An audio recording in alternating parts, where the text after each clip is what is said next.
just forget what your other password is. Is it connected with 310? Yeah, I think it is 310 Capital R. R E.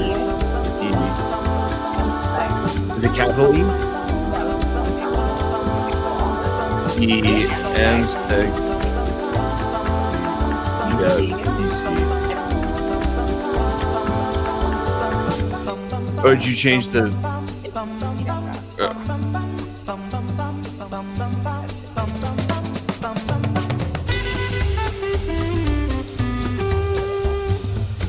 It's capital E or capital R E.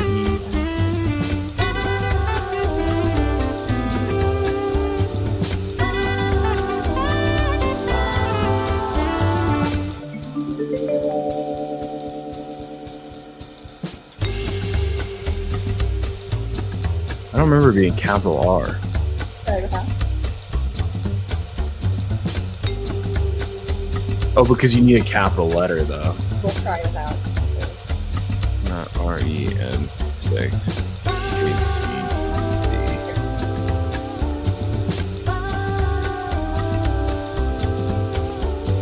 That was it.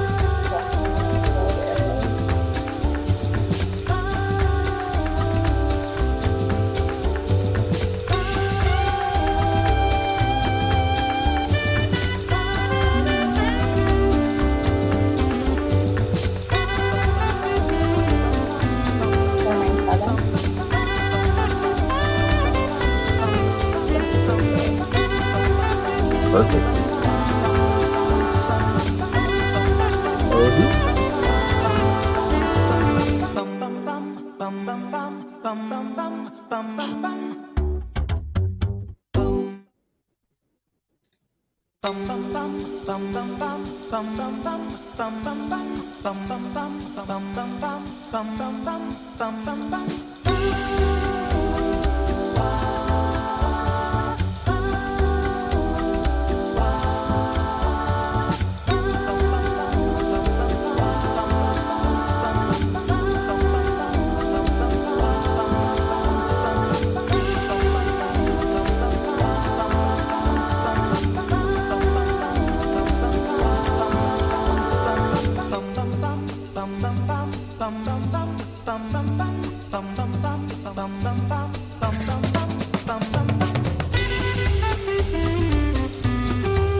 Hello and happy Saturday. And thank you guys for joining us later than planned. We actually just dropped my mom off at the airport.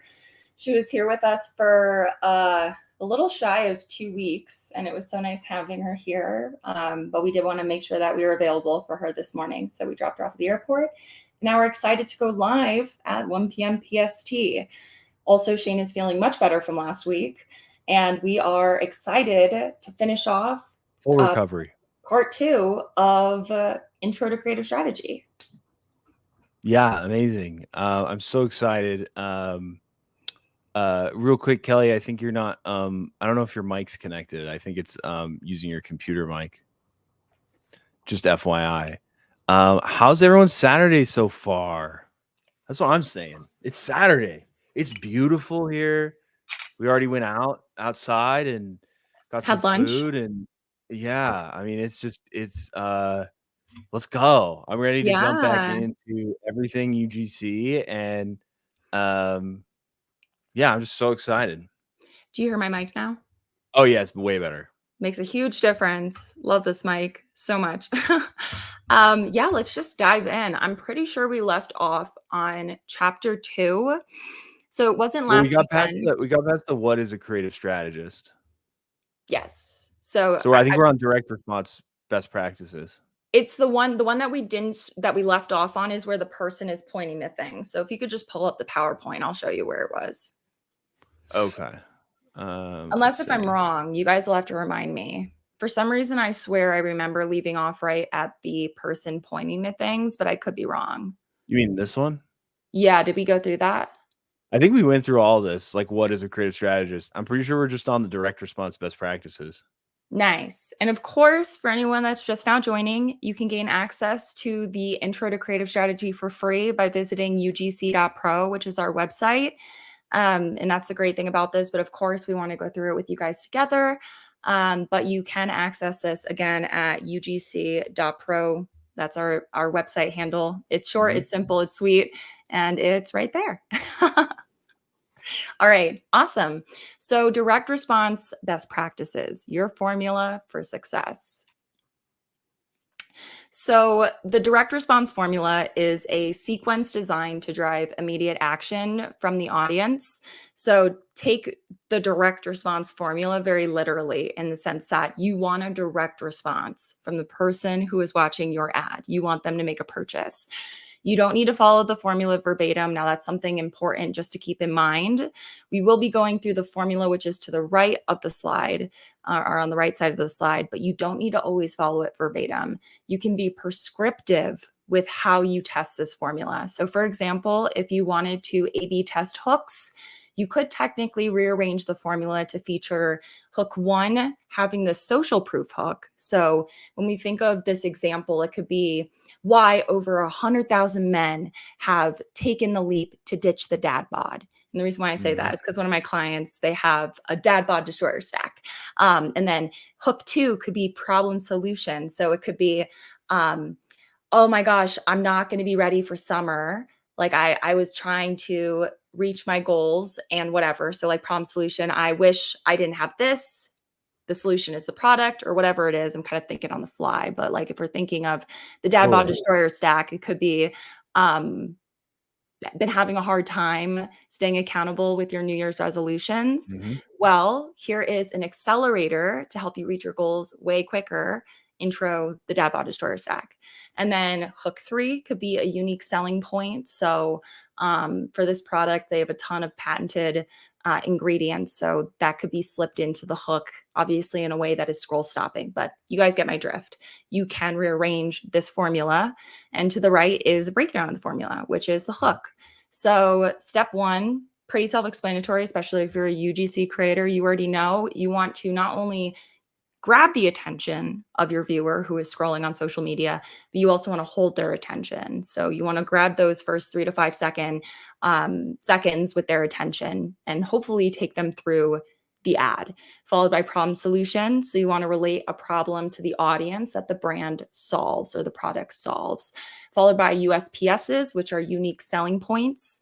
We like to say that, yes, there are value props, and yes, there are unique selling points. When I think of value props, the example I've given in the past is like, if your client is a moisturizer, yeah, it's moisturizing. That is a value prop, but every other moisturizer is also moisturizing, or it better be if it's a moisturizer. But what are those unique selling points that set that product apart from their competitors? Followed by social proof. So this is authority or credibility.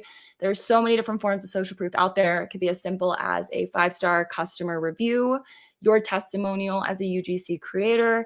It could be a publication feature. It could be a case study if they've done them. It could be a celebrity endorsement, whatever can hold or added authority and credibility. That is the social proof we're looking for.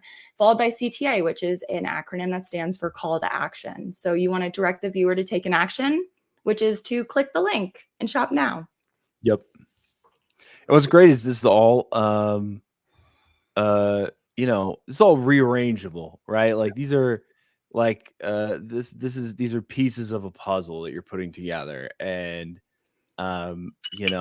just as like, obviously we talked about it last time we did the creative strategy part 1, but like, this is a very, like when you start getting to the strategy portion, it's such a scientific process, right? Like you want to make sure that you have control of the variables, you're understanding how you're implementing those variables. So this is like the first step to really understanding, like when I'm testing something, are all of these in the right order? Did I change one of these values? Like, did I do different USPs? Did I do a different problem solution? How did I phrase the problem solution? Like, what hooks did I use? Like, what offer did I put in the CTA, right? Those are so many variables. And if you change one of them, all of a sudden, if you get different results, you would know like, hey, this could be the reason. Like you have a better understanding. Whereas if you change all of these variables, you have different USPs, you use different social proof, you're aiming at a different problem solution, and it performs differently. You have absolutely no clue why anything changed because you changed everything, right? So like this is the first part of really understanding how do I manage my variables within a creative piece. Yep. Proper, I mean, it kind of like the scientific method, right? It's like being able to actually figure out what factor that you changed to test stood out and upped performance, maybe performance dropped. So yeah, again, this is the formula we follow as UGC creators, but also as that creative strategist. You're working with this framework. Now it looks different depending on the creative format, because if you're leading creative strategy on a GIF, you know, there's going to be a hook, but it's more so a headline versus, you know, the hook in the first 3 seconds, because it's a GIF that is kind of, you know, repeating itself, or a static image. But all it goes to say, still, it is the framework that you follow. So Narissa asked, I tested this the other day with a client and we got 2,500 impressions and 39 saves. I feel like I have a new version to help my clients, a new vision to help my clients, and even for myself when creating content. That is amazing. Congratulations. That is awesome. And I get what you mean about having like a vision to help your clients. Just because when you are really able to do the testing, you eventually figure out a framework that works really, really well. And when you figure out that framework, then you can kind of strategically test to be like, okay, is this going to make it better or worse? And I like to say it's a game that you are constantly playing and you get to play every single day. Nice. We can go to the next slide. Sorry.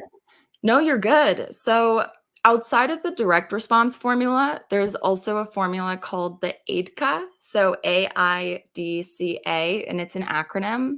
And I like to keep this formula in mind when I'm looking to kind of maybe be a little bit more open to how I leverage the direct response formula, because ultimately, if you're looking to break that framework of what we just went over, which is, you know, hook, problem, solution, unique selling point, social proof, CTA, and you want to kind of like figure out a different way, a different order, you still want to follow this formula, which is you need to grab the viewer's attention.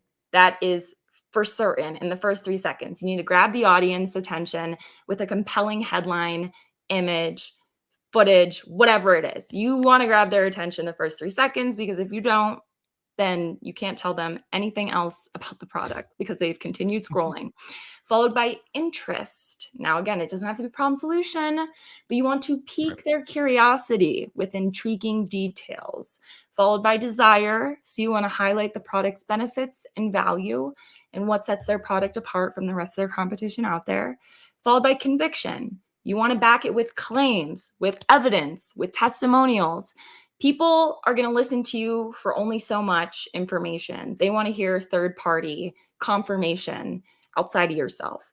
Followed by action, which again, still stands the same. You need to have a call to action, prompting immediate response. I think just as a small thing, you know, on the TikTok lives, we've been talking about how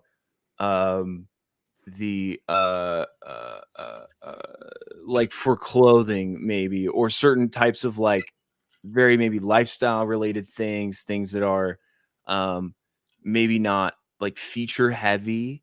This is also a really good formula to consider, because you're not necessarily like doing the whole, you know, here's the social proof, here's the desire, here's the like you're not doing it in the way of the previous time where you're like, it has pockets and it has a zipper. And so all of a sudden, like now the unique selling points are like, okay, they're pants. They have pockets and a zipper. Like you don't need to tell me more about that. But in this case, you're like really focusing on, okay, if this is a lifestyle brand, like I'm really focusing on more of those like esoteric, high level things rather than the like those very feature heavy products where, you know, it's very easy to just go through all the features. Sometimes they don't have enough features. So thinking with this formula can be great for those like lifestyle heavy brands. Definitely. And then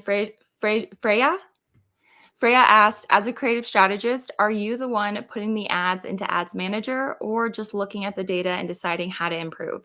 So as a creative strategist, you are not putting the ads into the Ads Manager. You are handing off the ads to the paid media manager to take it from there. So as that creative strategist, you're doing basically high level, mid level, and low level creative strategy, depending on what your client needs. And what I mean by that is you are coming up with concept ideas for advertisements outside of just UGC. You're coming up with creative strategy for statics, GIFs, branded video, UGC, format mashup, right? Like taking statics, GIFs, video, and turning it into a mashup video.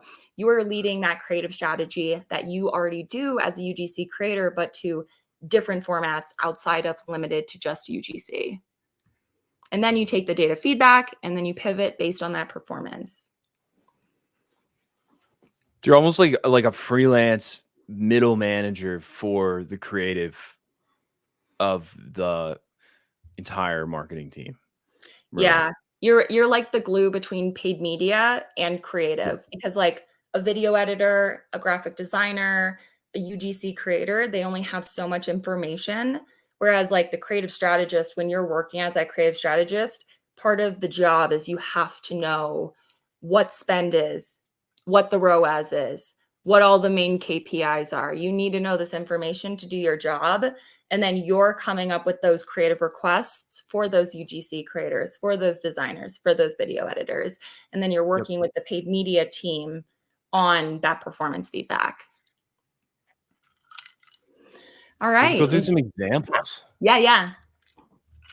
Sorry, I didn't mean to. Do you want me to do it, or I was just saying let's do it? No. So basically, Shane's gonna play the video, and so these are both HexClad ads, and so to the right of each of the videos, we've broken down the what is being featured in the hook, and kind of just like the order of how the direct response formula is used in these ads. So just watch the video while also keeping in mind what says like social proof, problem solution, unique selling point. This is like the order of that framework. So like they chose to take the direct response formula and rearrange it based on what we're watching. Social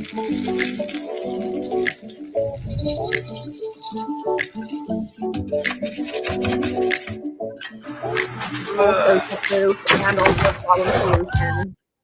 Sorry. Oh, sorry. That was, they start with like, social proof followed by the problem solution. Right.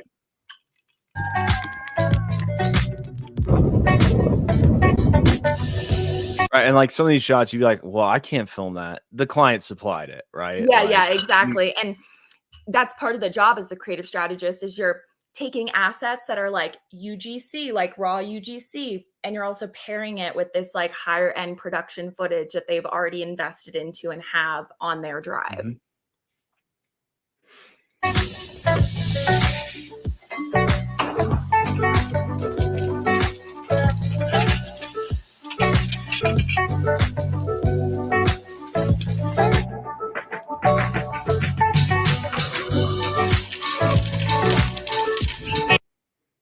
So if you notice, they slipped the promo in mid-video. So we went from unique selling points to product demo, and then they also slipped in the promo early on in the video. And the reason why is because there is going to be a number of people who drop off. And so featuring the promo earlier in the video, as well as also in the CTA, offers the opportunity for a higher click-through rate when people drop off. Because honestly, most people have already dropped off, whether it's a good ad or not. People just don't have the attention span. So like for the people that are really interested, you're like, all right, let's just keep hammering home reasons. Now, like we're past the view through rate, we're past the the hold rate window of like 15 seconds. Let's just keep hammering home value props, promos. Okay.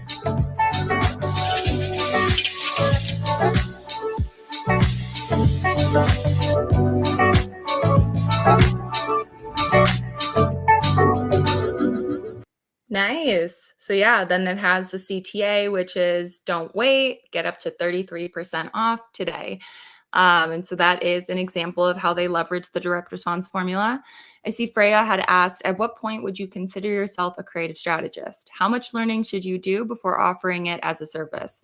So you want to make sure that you're definitely confident in your offering. So one, shameless plug, but that's why we created it, is we have the creative strategy course. And because we created the course in a way that we did, we're confident that when you finish our creative strategy course, that you will be prepared and ready to offer creative strategy to your clients. And that's because in our creative strategy course, which is found at UGC.pro, we've also included exercises. So while you're learning, you're actively flexing that muscle to be comfortable as that creative strategist. And then in addition to the UGC, the creative strategy course, which again, this is the intro aspect of this course, we also have supplied various tools for you to take into your creative strategy for clients. So there's like, I want to say 5 different decks that you would use with your clients when it comes to sourcing UGC creators, coming up with concept ideas, trying to communicate to a client who says, well, I don't think UGC is on brand for us. We have different resources. So you want to make sure that you do feel confident to offer this service before you start saying you're a creative strategist. What ad creative formula would you recommend for an existing ad account that has had ads in the past but isn't running any at the moment? Mix of static, GIF, and video. Okay, so what ad creative formula would you recommend for an existing ad account that had ads in the past? So they paused their ads and they had a variety of formats. So every brand should be running every format that exists, because the thing is that one purchaser that chooses to pull the trigger on a product is different from another purchaser. There are UGC creators out there that firmly believe that UGC is the best form of marketing. It isn't. It's but one format of creative marketing, and every format should be leveraged, because I'm sold on statics. I'll pull the trigger on a static. I'll pull the trigger on a GIF. Yes, I'll buy something with a UGC ad, but everyone is different. Everyone has different reasons why they choose to purchase a product in different formats that they are most attracted to. So every client should be testing statics, GIFs, and different video formats. That said, because they pause their ads, I'd be curious, one, to wonder like why they paused in the first place. Is it because they're lacking ad spend? And if they are limited to ad spend, you want to be more strategic with your testing. And if that is the case, my recommendation would be to start with statics, just because more often than not, they offer a lower CPM and can also be a great starting point for testing. But I would Also, Oh yeah. No, I just need a little bit more context to be a little bit more right, persuasive. totally. I guess one thing we also always recommend is like carousel testing is also a really great way to leverage not only the low CPM of statics, but you can optimize them on meta. So obviously, if you're a creative strategist, you don't have to worry about all these details, but the strategy is still the same. Is you can have a carousel of different photos or videos. You could even do videos and be able to have Facebook optimize the order so that you can test what works the best, right? So then you're also getting data back. You're doing like a single A/B test within an ad format. So I always love carousels because I feel like you can glean a lot of information from that, Yep. while still like, kind of keeping the ad set like pretty low and monitored, right? Without having to have a bunch of different versions. By the way, this is Marta. Oh, how funny. Hey, Marta. I'm using my boyfriend's account. The brand I'm talking about is a Broadly. They used to work with an agency and it didn't work out. Interesting. Okay. Yeah, I would be curious. I feel like there's like some questions that we can like figure out to ask them. Definitely. I'd be so curious what their ad spend is, and if it is limited, starting with the static route. And like Shane had said, being able to even test statics in a carousel and letting Facebook's AI take it from there in the sense of, which image performs the best. And like when you start to realize like, oh, okay, like this image worked best, this headline worked best, then you can take that information and apply it into a GIF format or a video format. Let's see. I'm already getting close to becoming their creative strategist. So I'm already thinking of my strategy for them. That's amazing. That's awesome. Let's see. Oh, I've seen those in Meta Ad Library quite a bit. Or maybe you're talking about Hex Cloud. Carousels. She's talking about carousels. Oh, yes, exactly. Yeah. Meta, there's tons of carousels. Oh, sorry. Broadly being that brand, you did a full brand market. Yes, I remember that. I remember. And then Bruno, thank you so much for joining. Bruno is an incredibly Bruno. talented videographer and video editor in Bend. He actually shot all the behind the scenes footage that I've been posting on our reels. So Bruno said creative strategy is my favorite part of marketing.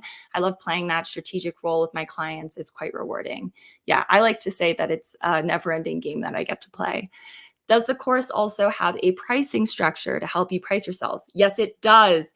So it not only has a pricing structure, but it also compares different pricing options. It goes over, should you do monthly retainer? Should you do hourly rate? Should you do, there was one other one, per project rate. And then it also talks about like, okay, well, if you're new at creative strategy and you feel this way about your experience, this is where you could start at. Whereas, if you're a more advanced creator or strategist, this is what you could charge. So it's quite insightful. And we made sure to do that way, just to basically prepare you with all the information but also set you up for success when it comes to charging. Not sure if I'm at liberty to disclose the ad spend. We can talk in private. Brands get really upset about that. So yeah. I know. Yeah, brands do. It's a little touchy. So we'll play the second video. And again, what I wrote out was kind of the breakdown of the ad. So pay attention for the hook, which is the problem solution, followed by social proof, unique selling points, problem solution, product demo, various forms of social proof, and CTA. Can you just let me know when to pause there, Kelly? I love making breakfast, but cleanup with my old pans was a total nightmare. That's why I am totally obsessed with Heck. Obvious problem solution right there, right? Yeah. Cleaning up is a total nightmare. Totally. Right? I wish I had like a marker or something to like circle it while we're going through it. Because I just want to be like, because it's totally a problem solution. Yeah. Not only do you get the convenience of non-stick and non-toxic cookware, but you get the searing power and even heat distribution of stainless steel. Plus, they're dishwasher safe, extremely durable, and come with a lifetime warranty. Oh my God, it's just like sliding around everywhere. You want to achieve the perfect sear on your proteins? Then why not use X-Clip? If it's good enough for Gordon Ramsay, then you know it's legit. Can you pause it?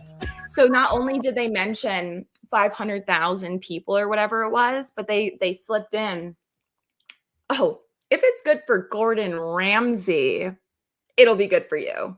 Like that is such added authority. Let's see. I got told by a brand I'm working with what their competitor is spending monthly, apparently around 15K. Is that not normal for them to tell me that? I'd be curious to know how they even know that their competitors' ad spend. 15K per month is also on the lower end. Like, for example, I've worked with clients who spend $3 million a month on Facebook alone that I've led creative strategy for.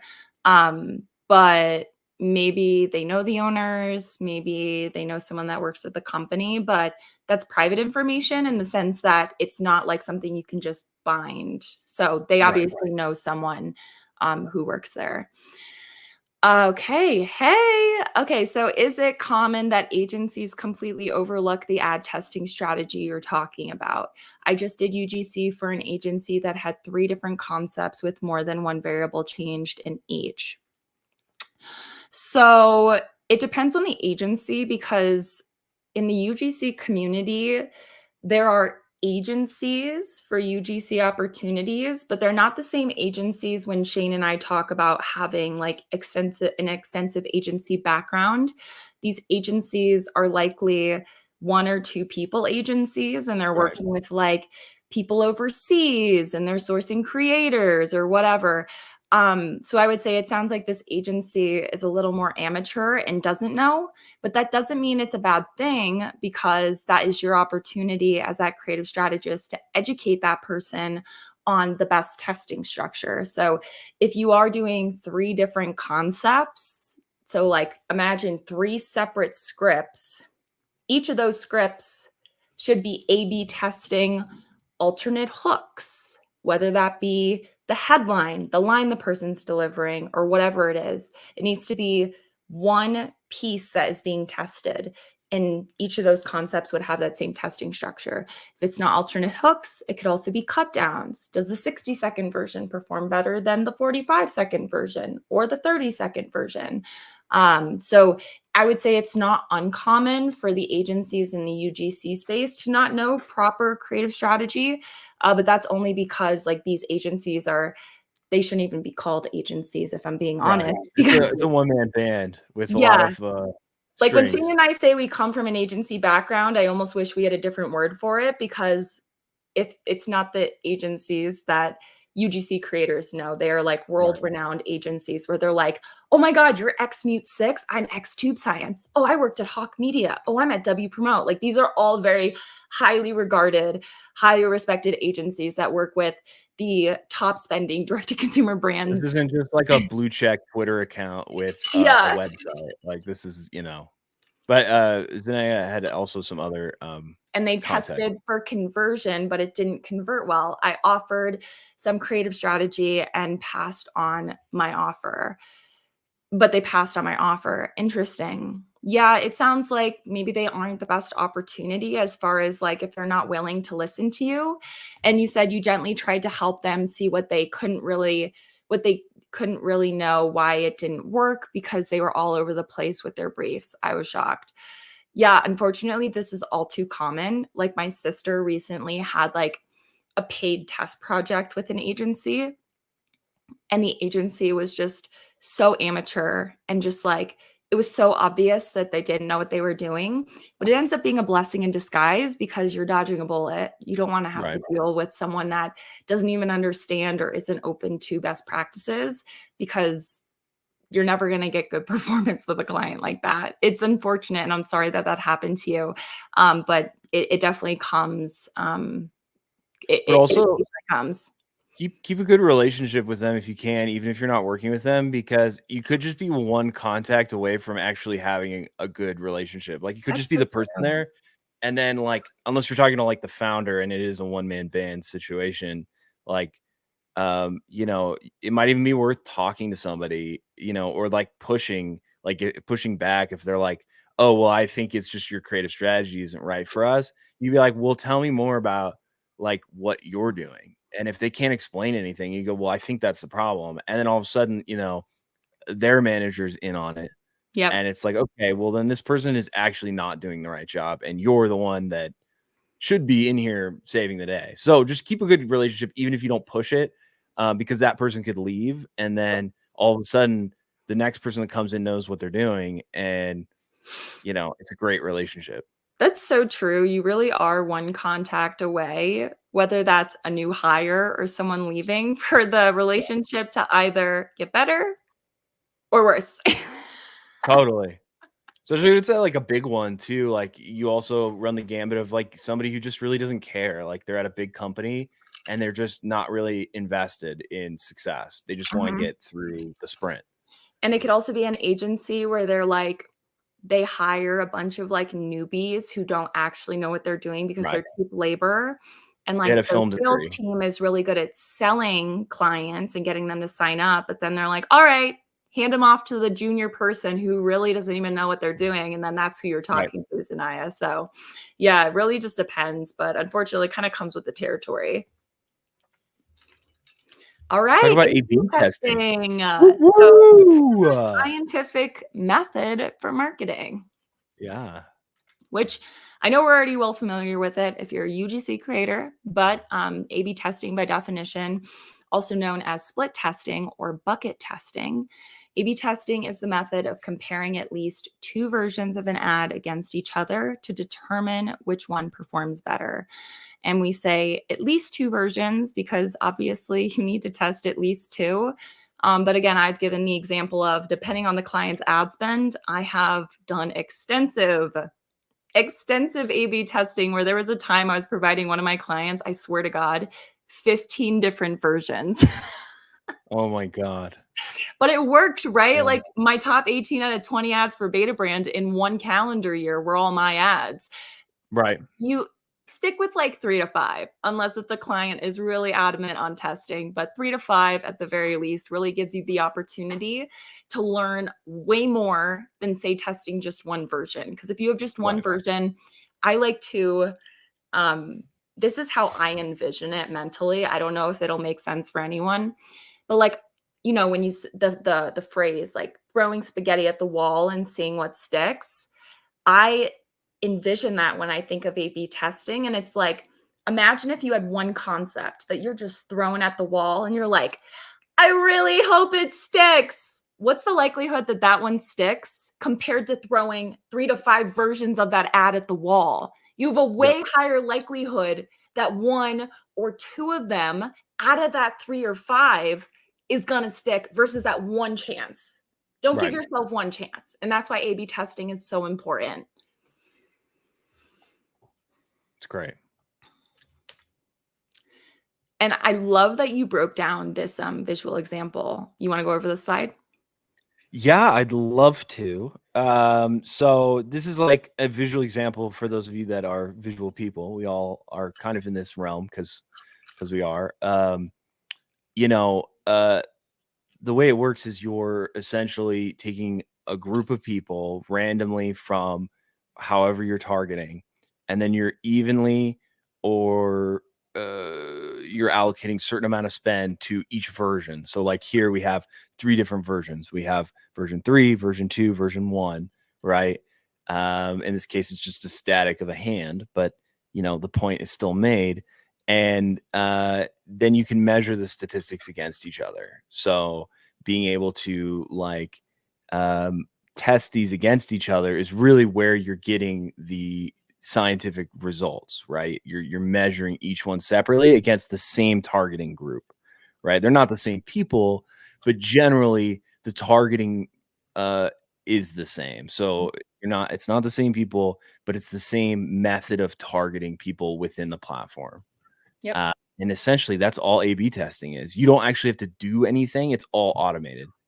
And there's certain things where like when something starts succeeding well, you can set it so it automatically just dumps the rest of the money into the winning ad after a certain point. You can set up all sorts of little like measurements to allocate over time based on certain statistics. So it's a very comprehensive thing, but at its core, it's really just testing versions of something against the same group of people. Yep. And it's nice to know like the paid media side, but as that creative strategist, your goal is to come up with the strategy for the A/B testing. And then just, you know, you get the performance feedback from your paid media manager. So in this case, it's all right, we created 3 different ads, 3 different versions of an ad, I should say. And say the paid media manager is saying like, okay, and you know, ad 1 had a 0.5% click-through rate. Ad 2 had a 2% click-through rate, but ad 3 had a 20% click-through rate. That means I really want to look over ad 3 and figure out, okay, what was the variable that we tested here that really, really, really nailed the click-through rate? And so you can take that information and now apply it to your future creative strategy for future concepts. Or vice versa. Why did version 1 fail so poorly? Right? Yep. Like having middling results is the worst possible outcome because, you know, and it's a good way to pitch your clients. You'd be like, well, these poor results are actually really informative for us because we did so badly. It shows that we don't do this. And there's maybe some reasons in here why this doesn't work. So you know, it's the worst thing you can do is hit the exact mark and have no changes. Yep. All right, next one. All right, so we're gonna give. Oh, sorry. No, you go. Hello? Oh no, the computer froze. For some reason, you're frozen, so I didn't know you were talking. Oh, can you hear me now? Yeah, you're just very blurry. Oh no, I'm getting a low connection. Yeah, I'm hooked up to the Ethernet, so that always helps for me. I always feel bad for you. You're clear for me. Yeah. Oh, I'm hooked up. I'm direct. Yeah. Okay. Well, why don't you go then? Okay. So this is HexClad, and so we're gonna show there's a V1, a V2, and a V3 on the left, and then a V1 and a V2. So these are just examples of A/B testing. And like, keep in mind, I was only able to find what I was able to in Magic Brief, but it's fairly obvious when you start to notice like, oh, okay, these are iterations and they're A/B testing these hooks or, whatever it is. So go ahead and play V1, Shane, on the left. Actually, I was just thinking, sorry, I don't mean to interrupt. We're at 47 minutes. Should we just jump into the KPIs? Because I guess we kind of did talk about A/B testing. I just want to make sure we still get to other stuff. I think it's fine because we can always do a part 3. Okay. Is Gordon Ramsay's cooking set worth the hype? Let's check it out. It's like a superhero pan. It's Go ahead and stainless pause it. steel hexagonal ridges. Now play V2. Is Gordon Ramsay's cooking set worth the hype? Let's check it out. It's like a superhero pan. Pause it. It's stainless steel. Now replay V1, starting over. Is Gordon Ramsay's cooking set worth the hype? Let's Pause check it it. out. It's like a.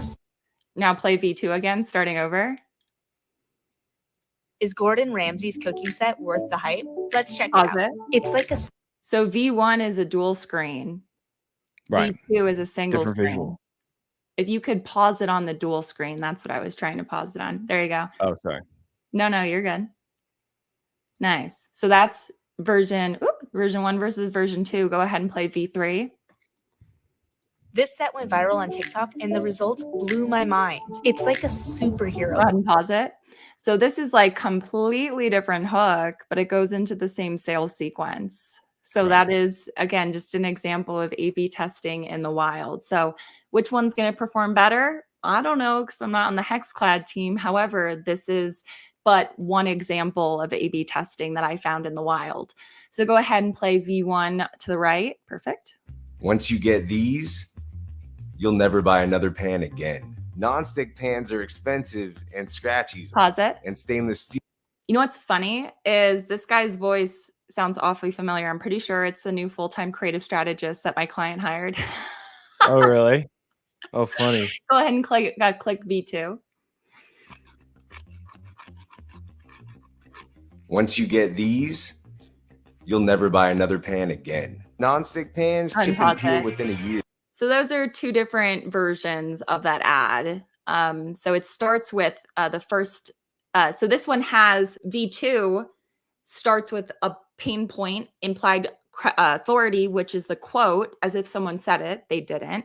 My expensive ceramic nonstick started peeling in less than a year, followed by the next scene, which is actually the hook for V1, which is once you get these, if you could play V2, Shane, sorry. Once you get these, you'll never buy another pan again. Non-stick pans chip and peel. So anyways, those are just two examples of A/B testing. Freya asked, do you find you can usually tell which one will perform better, or do you just never know? Answer is definitely you never know. You never know. And like, we actually do a fun game at work. I don't know if I'm, am I frozen again? You were for a second. Go ahead.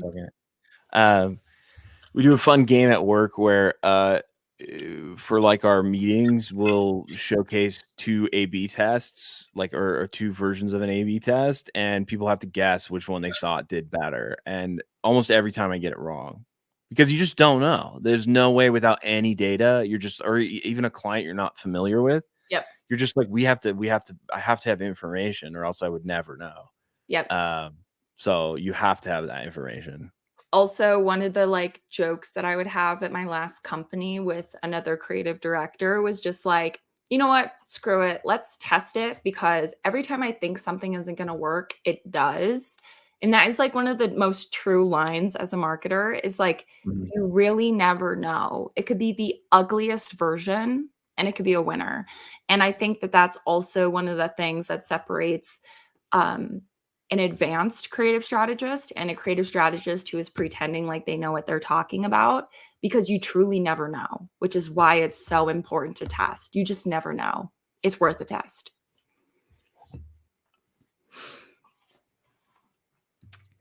Let's see. These are all great questions, by the way. How many creative strategy clients do you take on at once? It really depends on the like the amount of time that the client needs. Like, for example, I had 2 creative strategy contracts that were very close to equating to full-time work.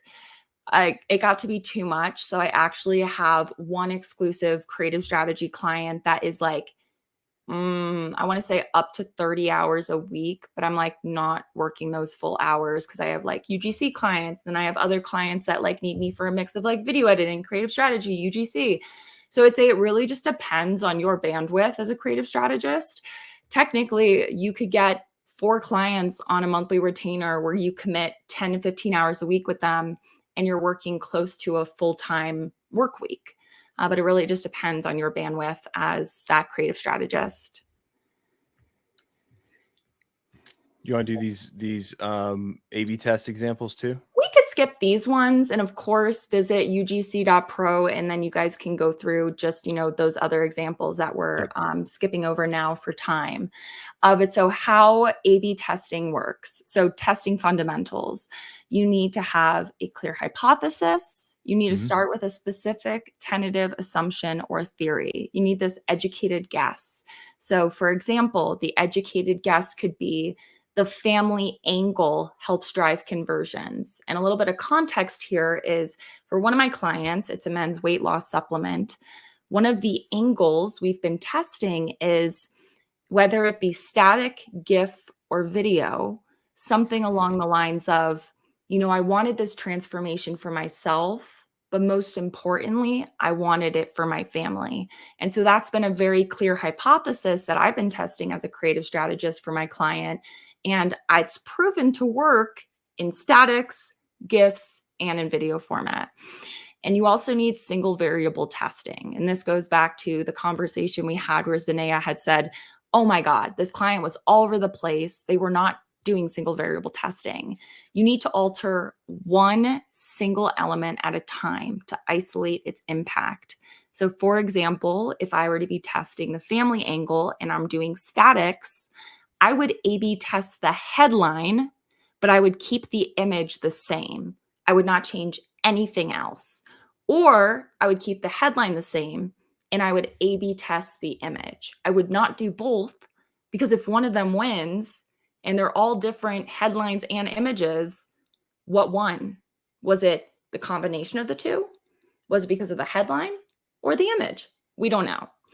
And so you also need adequate sample size and duration, which means you should not be pausing the test prematurely. And you need to ensure an adequate number of tests are done, meaning you can't just do one ad set and be like, this is factual information. It's like, no, that was but a very smidge test of the many testings that you should be doing. You could have gotten lucky.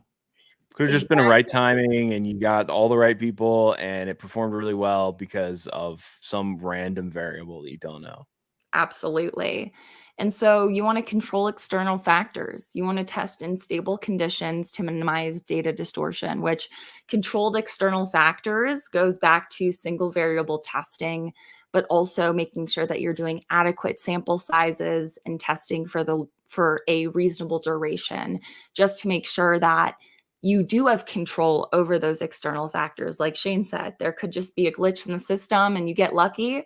You can't just call it factual information. You have to keep testing to ensure that whatever it is you're trying to test and prove is, you know, has been followed by the scientific method. And as far as advanced strategies go, you want to focus on audience segmentation, which means you want to understand diverse responses by segmenting your audience. You want to have consistent metrics. So you want to use the same KPIs for every version that you're testing so you can have reliable comparisons.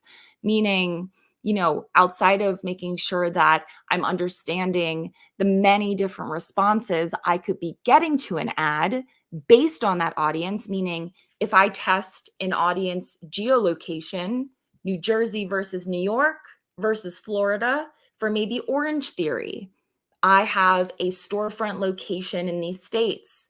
You know, this is audience segmentation. I want to understand how these ads are doing based on this specific audience segmentation that I've gone with. Geolocation is but one example of many. But outside of that, I also want to make sure I'm comparing KPIs. So, okay, what was the thumb stop on these ads by state? Which ones had the best thumb stop rate? It was the same ad, different geolocation. What was the thumb stop? What was the click-through rate? What was the ROAS? And of course, you want to do ongoing testing. So continuously refining your hypothesis, which means you are pivoting based on that feedback, based on that ad performance. And you are, again, you're refining your hypothesis and tests based on previous testing insights. And then, of course, thorough analysis and implementation, post-testing. You want to analyze those results in depth and apply successful strategies. Again, it's a never-ending game you get to play. You're pivoting your strategy based on that KPI feedback.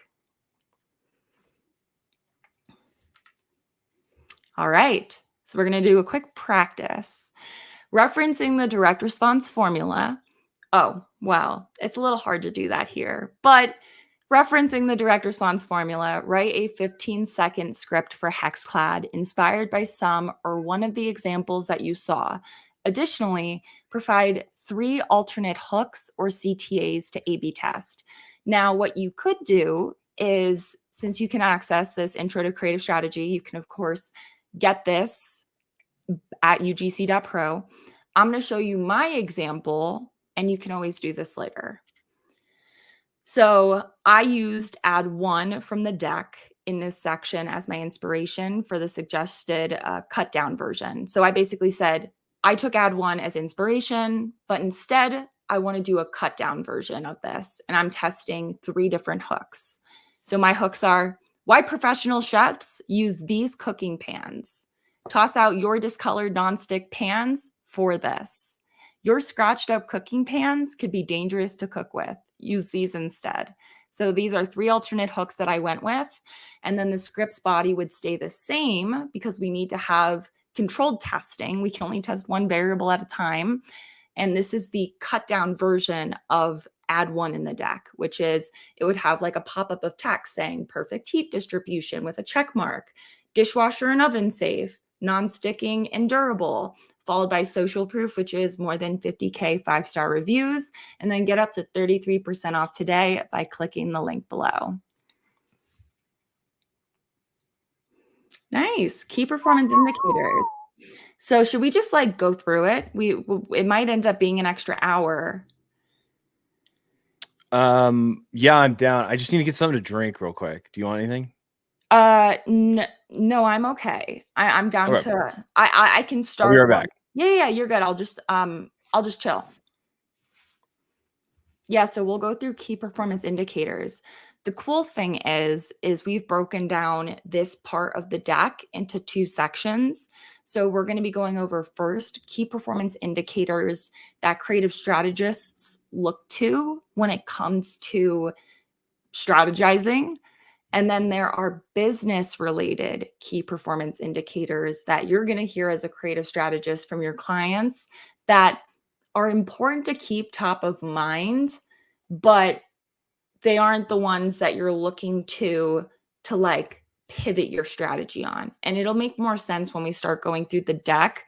But it's like, as a creative strategist, I need to know how my thumb stop rate was for my ad. Was it scroll stopping or was it not? I need to know what the view through rate is. Was my ad engaging or was it not? I need to know what my click-through rate, my ROAS is, so I can understand, did I give the viewer enough information to get them interested enough to click the link? Yes or no? Whereas the business-related KPIs are more so important for the brand, the founders, the executive team to know how profitable this company is, and basically like it's their lifeline, right? Like if the business isn't making revenue, they're not going to be able to hire new employees. They're not going to be able to keep you on retainer, things like that are like still important to have a level of awareness of, I would say, as a creative strategist, but like they're not directly related to your strategies, if that makes sense. But we're going to go over that shortly. Oh, nice. Wow. I just downloaded the free version of the Creative Strategy Guide. I am blown away by all the free content you provide. Thank you for your leadership to help us be the best. That's amazing. Thank you so much, Narissa, for your praises. We really appreciate it. That's exactly why we created UGC Pro in the first place, was to make this information accessible to all by providing tons and tons of free resources. By visiting UGC.pro, we have literally more free resources than paid resources. And we take pride in that, just because that goes back to our mission statement that has remained the same since day one, dating back to January 2022. Oh, that's awesome. So happy to have you on here, Nicole. I finished it last week. It's very helpful. Are there payment plans for the full course? Yes, there is. So we offer a payment plan on the Creative Strategy course. Is it 3 or 4 payments, Shane? It's Afterpay, which I think is 3 payments. It might be 4. So I don't remember. Thank you, Mia. I learned so much from you every day, Kelly. Thank you for all of your info and guidance you give us. It's amazing. That makes me so happy to hear. She is the queen. Oh my. All right, key performance indicators. Oh, sorry. It's okay. That's my cue. These are creative strategy related KPIs. So these KPIs, they help creative strategists understand how their content is performing, where it's making an impact, and where there's room for improvement. So by monitoring these metrics, you can adjust and refine your strategies to better achieve campaign goals. So we have thumb stop rate, view through rate, click through rate, conversion rate, acquisition rate, engagement rate, bounce rate, and return on ad spend. And we're going to go through these very quickly. So as far as thumb stop rate goes, this refers to the frequency with which users stop scrolling on their phone to engage with content. So it's often used in social media marketing to measure how compelling the ad is at a first glance. Thumb stop is basically, imagine I'm scrolling on TikTok and I get targeted with an ad. Did it stop me from scrolling to give that ad the time of day? Did it stop me in my tracks or did it not? And so, for example, you can imagine 100 users who are scrolling on TikTok or through their Instagram feed and are targeted with the same ad. Out of 100 users, 10 of them stop to take a closer look, which means the thumb stop rate is 10%. And also, as a note, thumb stop specifically measures 3-second view rate. So it's 3-second video plays. So it's like the people that stop for at least 3 seconds. Yep. So then when we talk about I've also mentioned a bunch like hold rate or view through rate, which are the same thing. Those are the people that stopped for 3 seconds and made it all the way to 15 seconds. So it takes the total people that stopped for thumb stop and moved on. But anyway, just as a precursor, thumb stop is the people that out of the total impressions of people that saw the ad, how many people watched for at least 3 seconds? Yeah.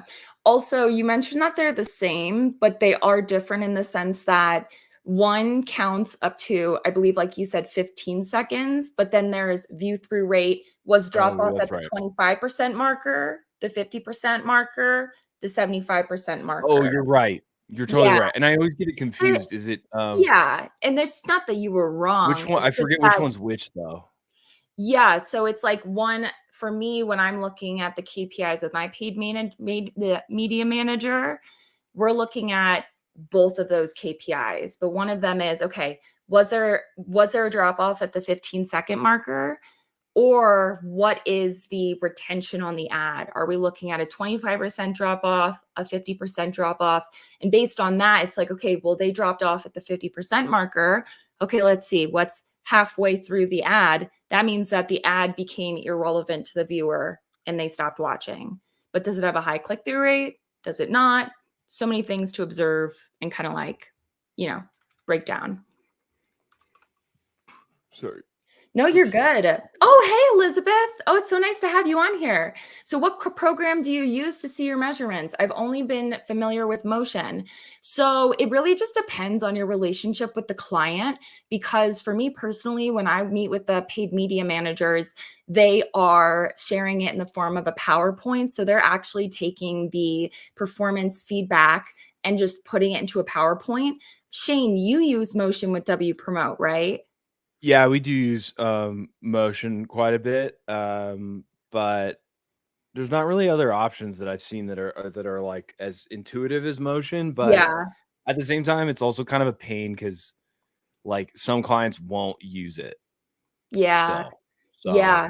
Or like some of my clients, they'll like log me into their like actual like ads manager. And don't get me wrong, like that's fine. But I'm the type of person where if I see too many numbers, I get like analysis paralysis. And I'm just like, I just need to see the creative strategy related KPIs because for me, that's what matters. I need to know how my ads did, how these iterations performed against each other. So I can take these very like controlled testings and then like apply it to future testings.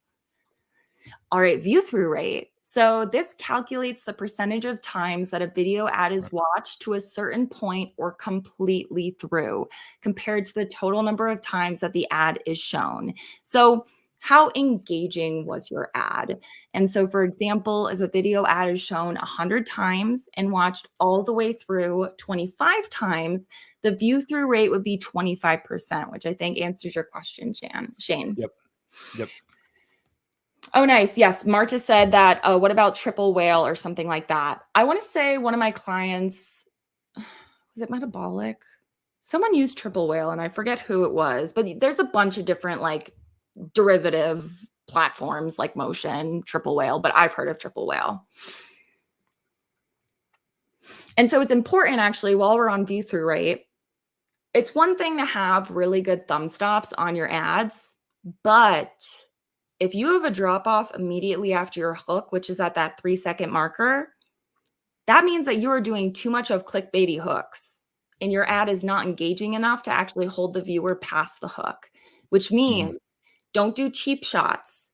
You need to have a hook that can grab the viewer's attention, but an ad, a story narrative, a sales sequence that holds that viewer's attention through to a point where they then get educated and entertained enough to click the link.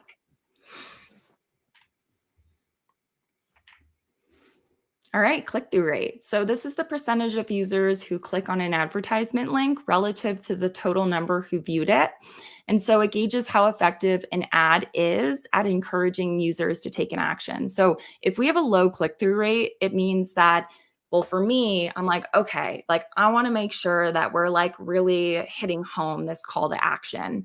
Sometimes I like to have even the call to action show up in the hook to help with click-through rate. So if the hook is, like blowout sale, 65% off, whatever it is, if it feels like that ad didn't do so well click-through wise, I'll sometimes also include the promo in the hook just to help with click-through.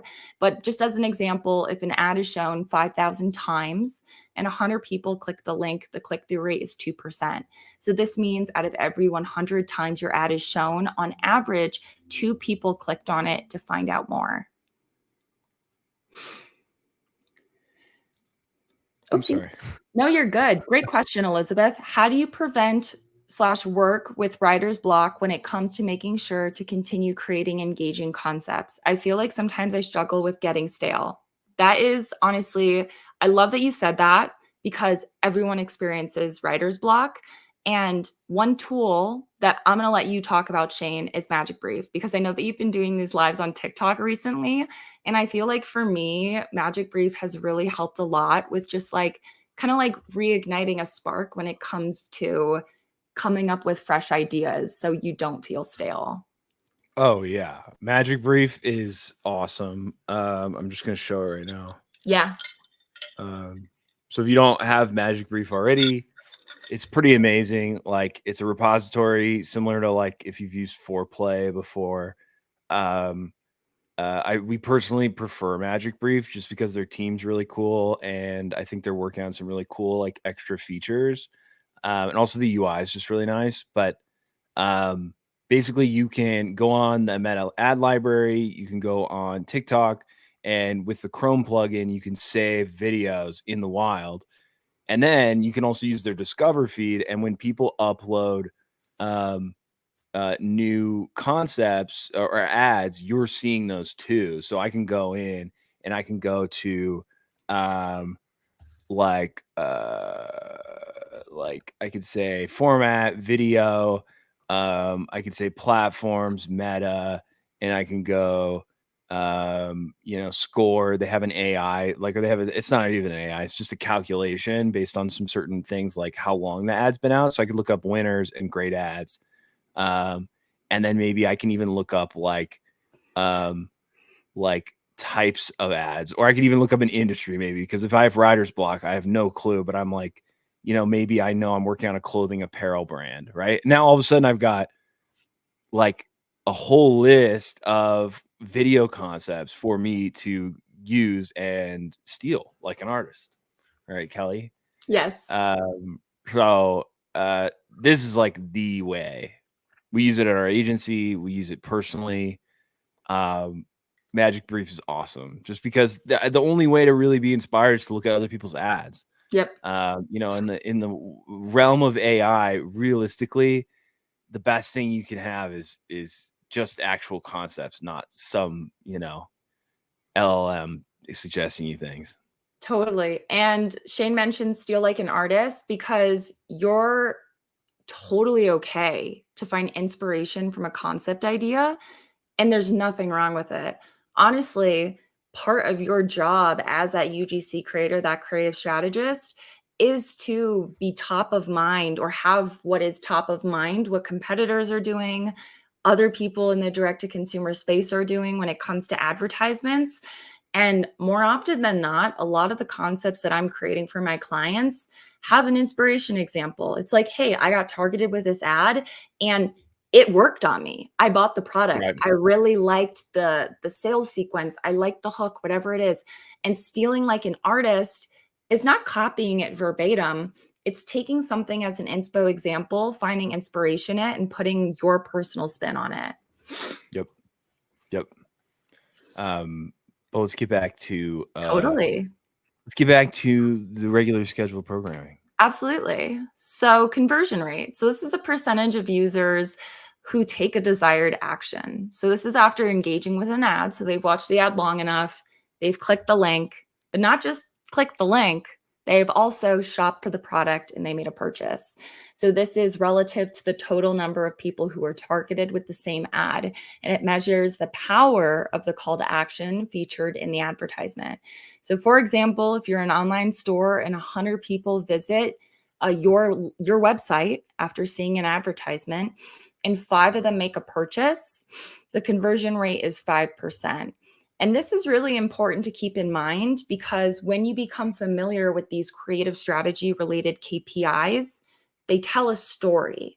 And by that, I mean, hypothetically, say you have an ad with a high click-through rate. So they clicked the link and they went to the landing page, but they have a really low conversion rate and a very high bounce rate, which we're going to be going over shortly. If you get feedback from the client and they say, well, the ad just didn't work. It didn't offer a return on ad spend. It didn't work. It didn't do a good job. You did your job as that UGC creator or creative strategist in the sense that you obviously got people to stop scrolling long enough to click the link if the click-through rate is really high. However, that means something on the customer journey is not in line with the ad because they went to the landing page, didn't go anywhere else, and had a bounce rate, which we're going to be going over shortly. So the reason why these KPIs are so important is because it tells a story. And all too often, creative is under a microscope. And it's so easy for the client, the paid media manager, to just say, it just didn't work. It just wasn't a good ad. And almost like put the fault or blame on the creative. Right. But these KPIs will justify whether or not that's true. Right. It's got your back. Numbers got your back. So someone had asked, quick question, Magic Brief for inspo, and then UGC Buddy for script writing. Yes, exactly. So that's the cool thing. I don't even want to talk about it, Shane, because you are the brains, the mastermind behind UGC Buddy. Oh my goodness. She's so sweet. I mean it. You're just I love like her so genius. much. She's really cute. Yeah, UGC Buddy, if you don't have it already, you should. There's a link. It's free in our website.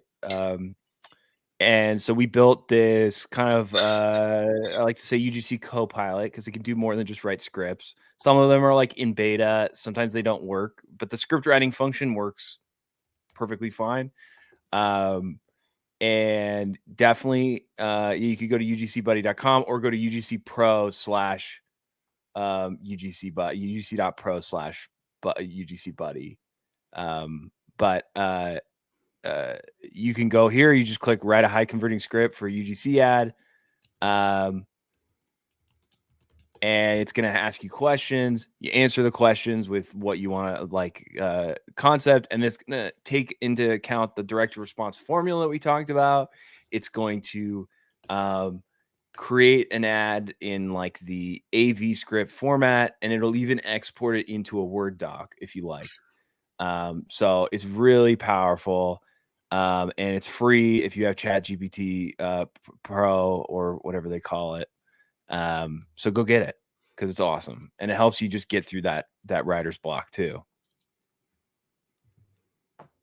Amazing. All right, next slide.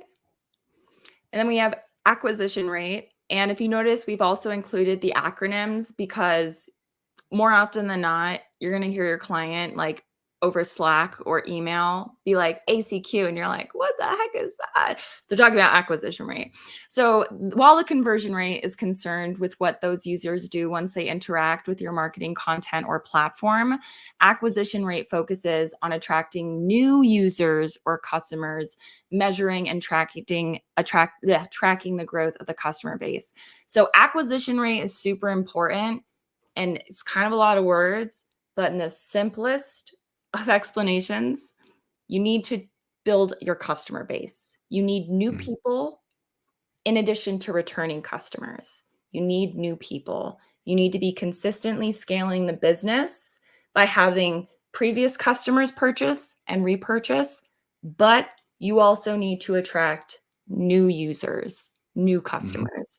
And so, for example, if your marketing campaign targeted an audience of 10,000 people and you acquired 500 new customers, your acquisition rate would be 5%.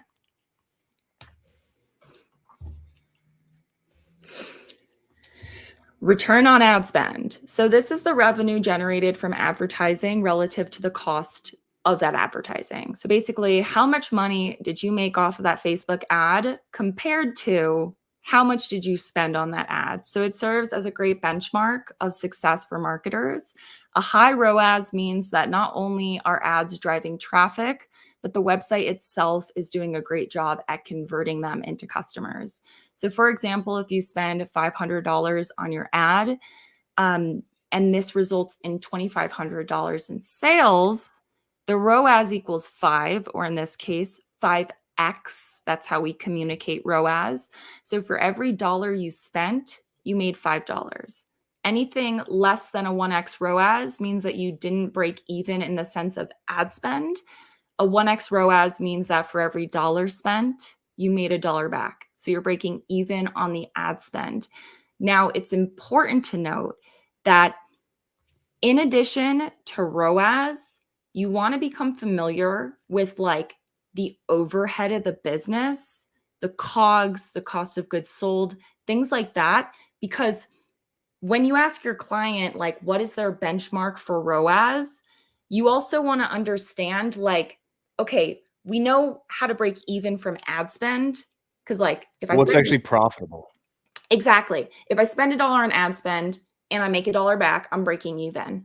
But that doesn't account for employees on payroll, the cost of goods sold, everything else that is considered overhead. What is an actual profit? And it's just nice to know because that's almost like your North Star of like, the goal is to make your client as profitable as possible. And that's just like a good thing to become familiar with. It's great. You're going to hear that a lot. A lot. It's definitely like ROAS is like the statistic. Not that it's like the definition of success, but it's definitely like the, you know, it's like the statistic you'll hear people say as like their benchmark for success often. Yeah, exactly. engagement rate. So this is the percentage of users who interact with your content. This can be through likes, shares, comments, etc., relative to the total number who saw your content and didn't engage with it or did. And this can help with sentiment analysis, which is it's qualitative measurements. So it's like qualitative information because it talks about comments, reviews, feedback, all of which help you to determine the audience sentiment towards the content or campaign. So there are things like Shane and I were talking about rage bait. This can help with engagement rate. Rage bait in the sense that one example of rage bait that we tested at Metabolic Living, which was the company I was last at as a creative director, we would purposely spell a word wrong in the hook because the engagement rate on the ad would blow up. You know, there's 3 different theirs, and if you spell it wrong, there's going to be grammar people commenting, being like, you spelt the Grammar wrong police. there. Woo, And that is an woo. example of rage bait, which can help with engagement rate. Yep. Also, engagement in general is super important because I had a client who was dress pant yoga pants, like they had dress pant yoga pants that they sold, and I was their UGC creator. When I started with them, they weren't doing UGC. This was back in 2020, and I'd pitched to them, hey, I'd love to be your hamster, your guinea pig, and I'll do UGC for you guys to kind of have like proof of concept. And one of the comments that I saw reoccurringly on my ad was, these pants look great. Nothing against this creator, but I want to see a woman who's my pant size. And the average pant size for women in America is not like a size 2. So I wasn't offended by it. I, if anything, learned from it. It was, wait a second, I have to make sure that I have a woman who, you know, maybe 2 different women who are maybe a size 10 and a size 16 to show how these pants will look good on any woman, any body type. And so paying attention to engagement is very important to do as a creative strategist. But in this case, Also, sorry. No, you go. I'm sorry. No. I'm always just talking. Let me give you some time to talk.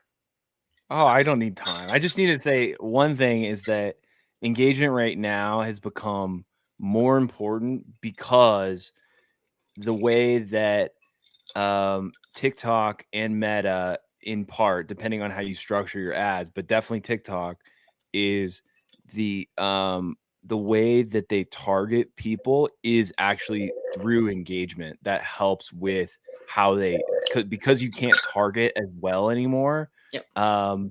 Due to restrictions with iPhone locking down iOS 14. That was like a decade ago, it feels like. 2020.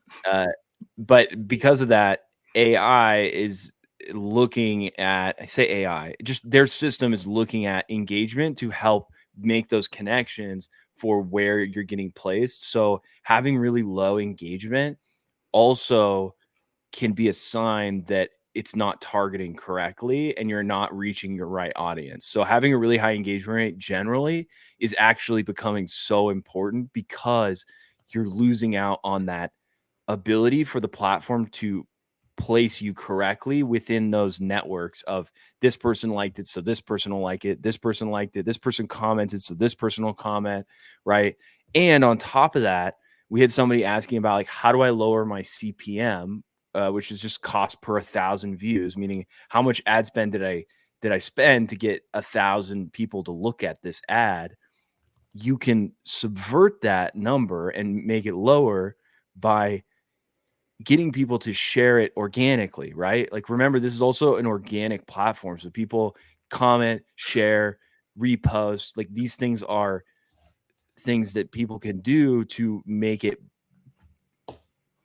better in terms of those analytics. So like engagement rate is actually becoming such a huge way to measure your ads, because if you don't get engagement, you're missing out on a ton of opportunity to get the right placement and to get those free shares between people, right? So huge statistic to ask your clients about. And if they're kind of vanilla, which some clients can be, and they're like, well, that's not part of our brand. We don't want to go outside. We just want to work on the things that we know. We want to be very feature focused. Like, you'll be like, okay, but you're not getting great engagement and you got to be a little less vanilla. You gotta like you gotta spice it up in the bedroom a little bit. You gotta, you know, in the ad center. yeah, in the ad, spice it up in the ad center. Get kinky, you know, you gotta do something kind of crazy. Be So just creative. be creative. Yeah, you know what I mean though. Like No, like I the know. I'm clients, just taking the words that you're saying and I'm right, translating right, them. right, right. So just yeah, just like get that, convince them to be a little bit more creative and have a little more leeway. So one of the brands that I work with said they always aim for a ROAS of at least 3x. Is that typical? Yeah, I mean, so everyone's different. It's important to keep in mind because everyone's benchmark is going to be different on the sense of how their ads have been performing historically. So if they're saying like we are always aiming for a 3x, there are some questions to follow up with, which is what is the average ROAS that you get on your ads? Because sure, yeah, I always want to get a 5x on my ads, but when I work with my client, what is the average ROAS that they get? So I would follow up with just asking that question like, okay, that's great. You're aiming for a 3x. What is the average ROAS that you are getting on your ads? Just to understand what, the true benchmark is. But that said, my past 2 clients, a company that I was internally for, actually, no, the last 2 companies I worked for internally, our benchmarks were under a 1x ROAS. And that sounds kind of crazy at first, but it's for a few different reasons. When I went internally for 310 Nutrition as their director of creative strategy, it was post iOS 14. So that is when creating ads that converted got a little bit more challenging in the sense that there were some pieces of information that we weren't getting anymore because of iOS 14. And so they basically brought me in and they were like, we used to always get a 1x, but our benchmark now is like a 0.45. We want to stabilize the account and get back to that 1x. And so I was able to do that for them over the course of like the 2 years with them. I took them from a 0.45x, which was their benchmark, back to a stable account between 1x, 3x plus. Whereas when I went internally for Metabolic Living as one of their creative directors, our benchmark was still under 1x, but that was because there was a higher lifetime value, which meant, sure, we don't break even on the first purchase, but the next purchase, we're going to break even. And our 90-day eROAS proves that we will be profitable over time, kind of thing. Yep. Next question. Also, I'm just realizing I noticed the Instagram comments don't come through on our end. So if you're on Instagram and you have questions, jump on the YouTube. Because I noticed there was a couple little like notes. So cruise over to YouTube and send those cues. Was that oh, sorry, go ahead. No. Was that a refresh of the creative that helped stabilize? So it was a few different things. When I came in, one of the pain points that 310 had was, well, we kind of like put ourselves between a rock and a hard place. Our only customer is a woman who is Gen X and older and is like very into all of the weight loss verbiage, but like we're only limited to this like small population of people. And so part of my strategy going in was, well, there are brands out there like Vital Proteins who they're able to have a demographic that, was able to hire Jennifer Aniston as a spokesperson for Vital Proteins, who's Gen X, but also Addison Rae, who's a Gen Zer. And so I helped them create new winning demographics to help increase performance because it's like, it's Gen X and older that is so limited. And also it's like, okay, well, let's go even a little deeper. What is the average like lifeline in the US? Like how old, what is the age that the average woman lives to in the US? Okay. And our only demographic right now is Gen X and older. That's very limiting and it's dwindling. Unfortunately, that is life. And so I helped them open up a new pool, which was Gen Z, millennial. And so that helped stabilize the account. But the strategies behind it were very different.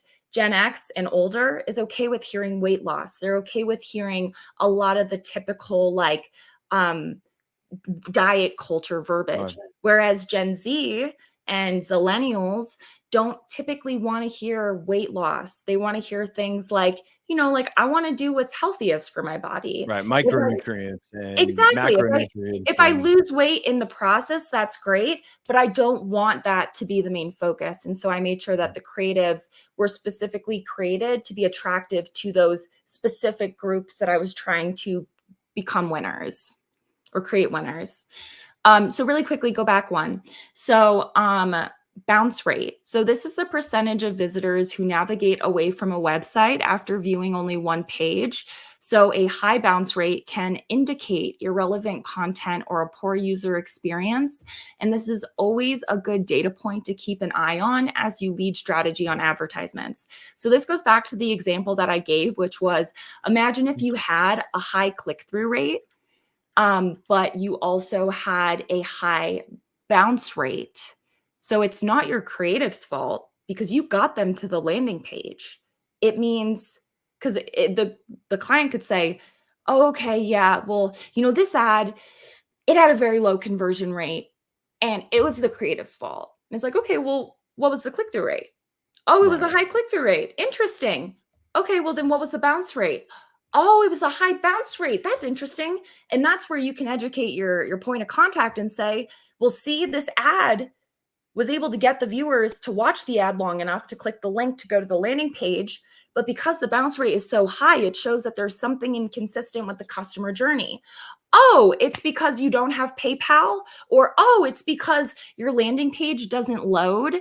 Oh, it's because this was an ad targeting women, but when you go to the landing page, it's a very bro-y landing page. Okay, that makes sense why they didn't purchase the product. So there's like a story that you can kind of uncover based on the KPI feedback. And so, for example, 1,000 people visit your website, 700 of them leave without visiting any other page. They only went to your website.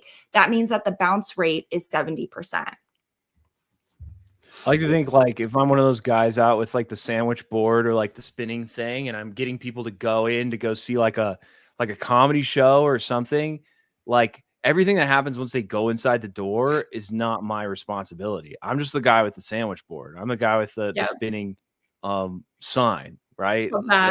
Everything after that is not my problem. If my manager came out and said, well, everyone came in and left, like your sandwich board is not doing the job, I'd be like, well, that's not my responsibility. Maybe the comedian was wasted or the food was bad, right? Like there's so many factors after you're done with it that you got to like make sure the client understands that it's not just because creative is subjective doesn't mean it's the problem. Absolutely. And then the next slide goes over what is business related KPIs. But since we're already at 90 minutes, I say we pause it because I want to go through this. And then I also want to go through those scenarios next Saturday. But in the meantime, if anyone doesn't want to wait, you can literally copy and paste the link that I just sent in the chat. And this will take you to the free creative strategy course, which goes over everything we've gone over, the business objectives, and also the exercises, which we'll also be going over next week. So if you guys don't want to wait, you're more than welcome to. But I also just want to be respectful of everyone's time. Also, today's going to be like kind of like a decompress day for Shane and I, just because we were hosting my mom for the last 2 weeks and we loved spending time with her. But, we kind of put UGC Pro on pause and our lives on pause. And so I know we have a lot of things that we just want to kind of like decompress today, do a few errands, do whatever. But yeah, that is, again, that's part of the intro of creative strategy. Let's see. Go to UGC.pro. We have tons of free resources. We got UGC Buddy. We got our free 40-page UGC Quick Start Guide. What else do we have, Shane? And we have UGC University coming out soon. Oh my God, I'm so excited. It's like 300 pages of like everything about UGC. Like literally we've covered, it's so extensive. Like this creative strategy course was very extensive and took us a lot of time. It's 133 pages. This is like double that. And it covers everything you need from like like literally how to get started if you have no clue what you're doing, to like breaking down ideas of concepts into categories so that you could reference them, breaking down something we call the shotless tool belt, which is like every kind of shot that you could consider in a concept. If you're like trying to think of your script and you're like, I can't think of what shot to do for this, like we have that. There's like literally so many things, like from like even a guide on sound effects, what kind of sound effects to use and incorporate. We're going into like how to structure your portfolio correctly. Literally it goes into so much. It's literally I can't express how awesome this is. And it's going to sell for, we think, about $99, but if you buy the blueprint now, which is $49, you'll get it for free. Yep. And I'm just going to, I'm just going to very that's fine. even skim through.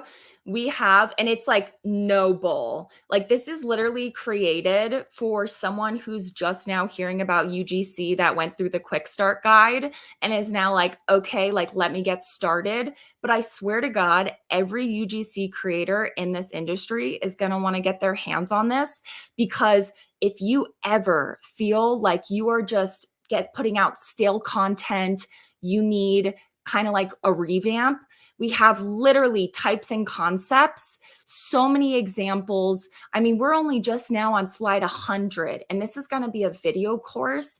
It is going to be the most intensive UGC resource, I think, out on the market.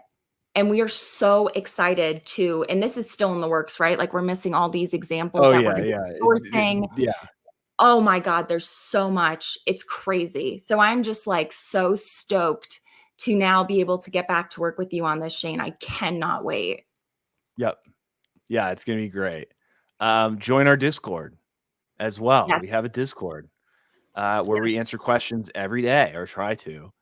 And you can reach us anytime. So join that. It's the biggest I've seen of a free community. You don't pay anything. You just jump in and people will help you. There's a lot of really cool people out there that are really talented, you know, that have great information too. So go to ugc.pro/community. We also have our free,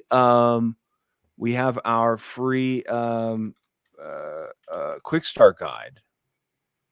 Yeah, we do. Right? So you go to our website, go get our quick start guide, which is absolutely free, has tons of templates and things to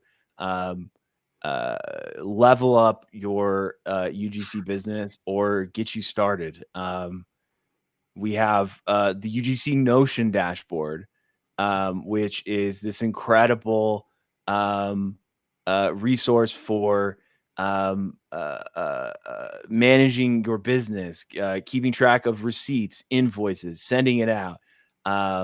Like it's really been, we've been blown away with how much people have loved this Notion template. And it's so extensive. So make sure to get that too. And then if you're more interested in the creative strategy course, just come to Become a Creative Strategist. Make sure to click the little fun thing because it spins, just because I think that's really fun. And then click learn for free. And you can get the free version of the course and see if you like it. And if you love it, support us, buy the full course, and you won't regret it because it's really extensive. AI link is also on our website. So if you go down to ugc.pro, get UGC Buddy AI, you can get access to UGC Buddy if you just fill out this form down here. And that's basically it. Yeah. I had just shared a link in the private chat of StreamYard, Shane. If you want to click it, it's the tweet from Eileen about the Notion template. So the Notion dashboard has been kind of this like low key sleeper cell. Yeah, like it's pretty wild. I didn't realize how, I mean, it's been a very positive impact on my business, and you are just a genius when it comes to like automating things, Shane. But like everyone has been raving about this, and raving so much so that Shane's actually, well, we pumped the brakes on it because we want to finish UGC University. But at some point in this year, we're going to create an app, or in the coming months. But in the meantime, we will have the Notion dashboard still up for sale. And the cool thing is when we do get to the app, anyone that has the Notion dashboard will get access to the beta for free. So like the testing of the app. So I highly recommend that you grab it now. And it was just so cool to see Eileen tag us and just like talk about the positive impact that it's had on the business, like making over $22,000, and how she's been able to stay organized, which is the Notion dashboard. Right. So you can manage your projects. I can come in and create scripts automatically in that DR formula. I just press that button. I use these buttons to create new clients, new projects. I can manage my gross revenue year to date. I can manage my invoices. You can even print these out and send them to your client. It also has a usage rights calendar, so you can manage expiring usage rights and keep track of them. So I could go down here to usage rights, and I can set up my calendar so that I can see when things are expiring, reach out to my client. There's everything here. And then you just go to get started, and there's a whole tutorial here I filmed, feels like ages ago, but still good. And you can manage your receipts, calculate your taxes. Like, this is pretty extensive, and it's well worth the $30 one time. Yeah, it's like And a free Notion $27. subscription. Yeah. And also, again, you gain access to the beta whenever we come out with it. Does the UGC dashboard create invoices? It does. It also creates invoices. Yep. Yeah. Oh, here, I could even just show you right now.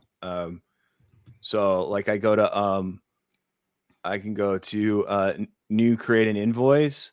I can add a client. I can, it'll have their address already stored when you create a client. I can add certain projects to that invoice, and then it'll calculate the total cost of those projects and then include it on the that invoice. And then I can just go up to the top right, and I can do export, and I can export it as a PDF. And then boom, that whole page is exported, and I can send it off to my client. And then it has your information down here. But there are some clunky parts to it. That is why exactly we want to make an app. Yeah. And we've already started. I mean, we are making an app. It's already in the We just works. had pumped the brakes the last 2 weeks, and we're going to prioritize putting out UGC University. We have a lofty goal of putting it out first week of March. We'll keep you guys posted. And then as soon as we get back from our vacation, we are going to get back to the app. And yeah, we're so excited. We'll have to keep you guys posted, but we're going to be offline when we're enjoying our vacay, which is between like March 6th and like 13th. So we'll miss you guys. Offline. Yeah. But we'll miss you guys for like one of the lives, because I don't believe the Wi-Fi. I don't want to like worry about that. But anyways, we'll keep you guys posted. Thank you so much for joining us today. We always look forward to spending Saturdays with you guys. Again, if we can ever help you along your UGC journey, we're here to help you. Be sure to subscribe to our YouTube channel, join our Discord. It's for free. Oh, you and can ping us, and we'll help you along your journey. Shane, whatever you got to say. I was gonna say also, make sure to set up notifications on TikTok, because I've been going live multiple times a week on TikTok, going through Magic Brief, going through UGC concepts, answering questions in like an office hours format. So make sure you're like setting up notifications on TikTok, because those have been so amazing for myself, just as a learning moment from you all, but also just going through what's trending, what's going on, and just really diving in deep as much as we can. So set up those notifications. Amazing. And we will, let me just confirm that we will be on, next week we'll be online. That's the 2nd. That's before. So we just will be on recess on the 9th, but we'll see you guys next week. Unless if anything changes, it'll always be 10 a.m. PST. Today we changed it because we dropped my mom at the airport, but please give us feedback. If you preferred this time, I don't know, maybe we'll do this time. We're always open. Or maybe we won't listen to you at all, and we'll just keep doing it at the same time. No, of course. Amazing. Okay, well, you guys have a great rest of your weekend, and we'll see you guys later. Bye, everybody. Bye.